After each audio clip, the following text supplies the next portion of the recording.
The Enchantress is a supernatural martial arts Shaw Brothers film starring Max Mock as Feng Ziwu. He is a swordsman who shows up at Moonlit Sky. It's like a sort of dangerous place that's always foggy, and he meets a woman playing the zither. However, she is actually a trap, and her mother is like a ghost, basically, who eats human flesh and blood. And we find out the tragic backstory of why she does this. And this is basically a Chinese ghost story almost. It's very similar. You know, there's like a man, and he shows up in this sort of place, and he falls in love with a beautiful ghost. However, you know, there's other forces keeping her there, and then he teams up with allies to sort of break the curse. So this movie is very similar.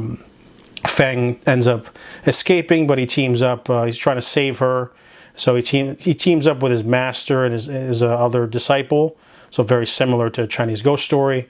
I think it's Lo Lie who's really funny in this movie. He's like the master, and he helps defeat the curse a little bit, but then they need more help, and they find another guy.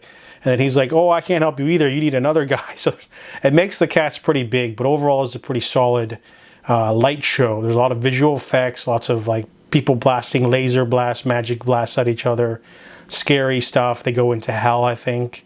So overall, it's very derivative of a Chinese ghost story, but it's also fun on its own. It's got lots of great production value, a solid cast, good story. You know, they end up having to, even go further and do more tests to recruit another gang of people to help them with their magical foe, and it's really good stuff. So I give The Enchantress a 7 out of 10.